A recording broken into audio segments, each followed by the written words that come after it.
Welcome to May 5th, 2026. The Singularity has finally caught the eye of the regulators. The White House is reportedly considering an executive order to create an AI working group and a formal review process for new models, abandoning its hands-off doctrine just as the curves go vertical.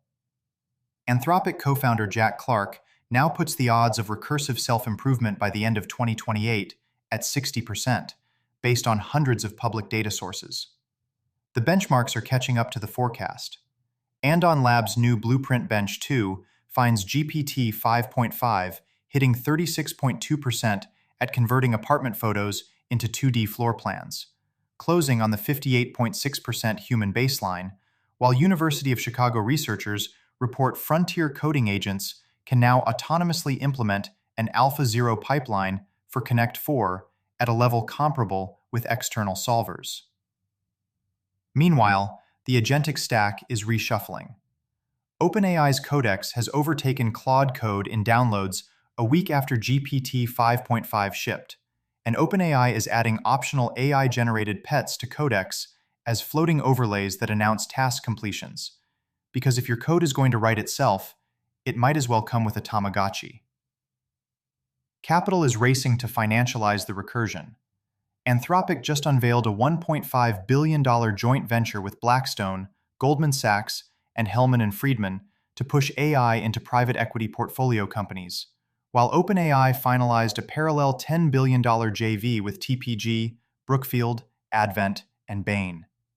While the WSJ wonders if the labs are essentially paying their partners to use the software rather than selling it, in an exponential market, seeding distribution is a natural strategy. The recursion is conscripting capital, oceans, and silicon. Banks are scrambling to offload data center debt as the AI build-out accelerates, while Peter Thiel is leading a $140 million round into Panthalassa to power floating data centers with wave energy. On chips, the policy bill is now due. Jensen Huang says NVIDIA now has 0% market share in China, and that U.S. export policy has already largely backfired. Energy trade is moving in the opposite direction. Chinese exports of solar, batteries, and EVs all hit record highs in March as the Iran war oil shock turbocharged global clean energy adoption. Robotics is rewriting the physical economy from the ground up. Terran Robotics is building clay homes in central Texas using dirt straight from the ground, the cheapest building material in existence. Amazon, for its part, is opening up its global logistics network with Amazon Supply Chain Services, going after UPS and FedEx across ocean, road, rail, and air. Even the soda fountain is bowing to automation logic. McDonald's is quietly retiring self-serve soda nationwide as drive-through and delivery eat the dining room. AI is making prevention cheaper than cure. India's Remedio has built a battery-powered fundus camera that lets a community health worker capture a high-resolution retinal image in seconds, already used to screen 15 million patients across 40 countries for diabetic eye disease, with new software flagging dangerous pregnancies on the same hardware. The brain itself, it turns out, may benefit from the grind. New NBER research suggests leaving the workforce before retirement age may accelerate cognitive decline, implying that working longer is, on the margin, a nootropic. AI sensors are migrating outside the clinic too.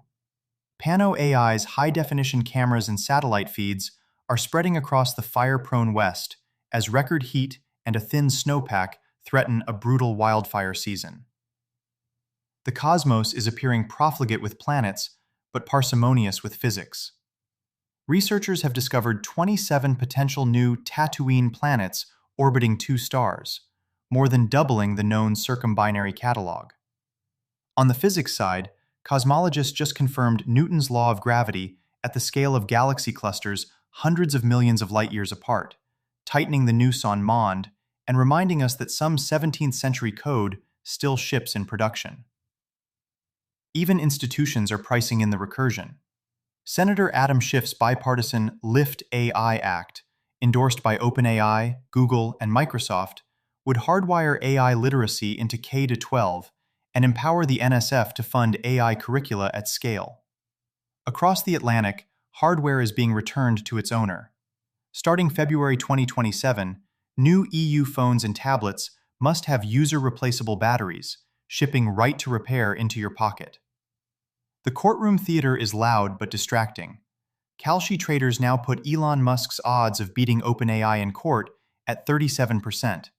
And 2 days before trial, Musk reportedly texted Greg Brockman that, by the end of this week, you and Sam will be the most hated men in America. Hell hath no fury like a co-founder scorned, except a singularity no court can enjoin.